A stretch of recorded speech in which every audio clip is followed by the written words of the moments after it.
This is Paul.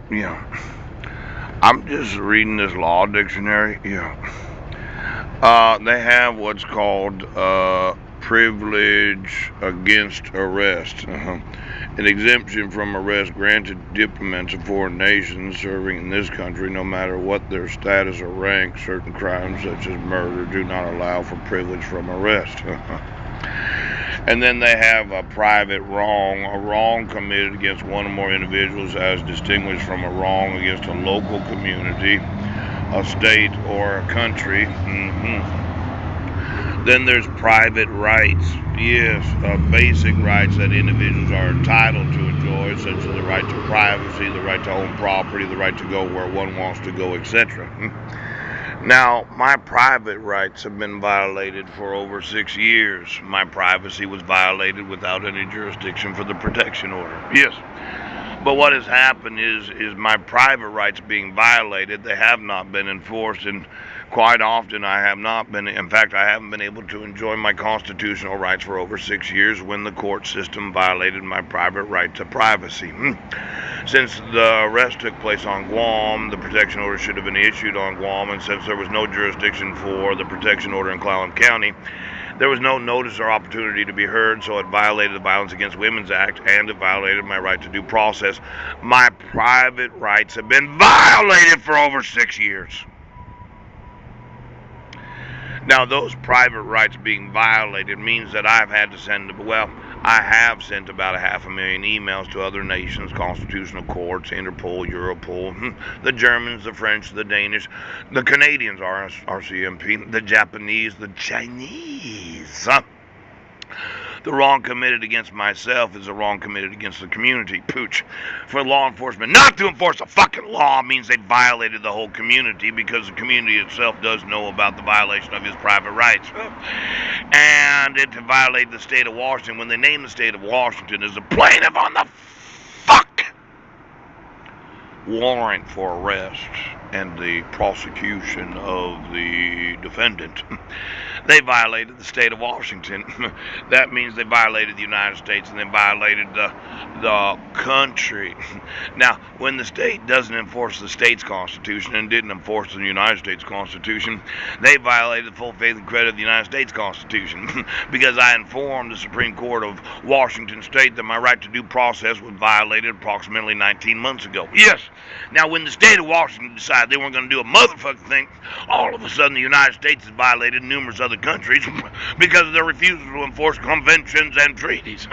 Now, my concern is there are a large number of United Nations delegates that travel to the United Nations building where Rockefeller himself had donated the land to build it. And I thought I owned that building. So I wanted to get every private plane of every United Nations employee that had flown to or from the United States over the last 40 fucking years. Every plane of every diplomat from every nation of the world that has traveled to or from the United States because of their United States diplomacy. I want to know every person that's been in or out of the Rockefeller building, known as the United Nations building, across the street from the Ford building. I want to know every employee that's gone in and out of the Ford building in New York City right now. Now, I thought that, okay, that this whole privilege from arrest, except for murder, I know that I had mentioned that the Rockefeller building and the Ford building were of great concern to me. I had planned on rearranging the United Nations so that everybody would not travel to the United States for United Nations business. I was going to take the Rockefeller building, the United Nations building, the one that's across the street from the Ford building, remodel it and turn it into office space.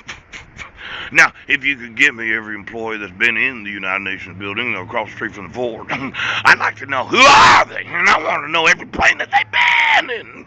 Now, my concern is, okay, that the United Nations, as that global entity of humanitarian wealth and goodness for those that are impoverished, is going to have a major change, because it seems to me that David Rockefeller has a whole lot to do why I don't have my rights. Now, if you could get me, okay, every person that's been on a plane that has traveled to the United States as a diplomat that has privilege from arrest, I want to know their identities. I want to know, have they been, well, Would it be contraband to move a meteor from one location to? It could be. Okay, it could be. Okay. Now, I want to know every diplomat that had privilege from arrest. How many of them thought that metamorphosis was such a good idea? And how many of them been using those private jets to travel to the United Nations so as to bring mutating DNA or other technologies into the United States or out of the United States? Now give me 20 miles down underneath the United Nations building, 20 miles down across the street underneath the Ford building.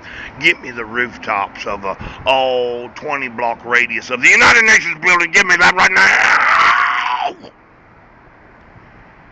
Now somebody's really trying. You know what? How are you tonight?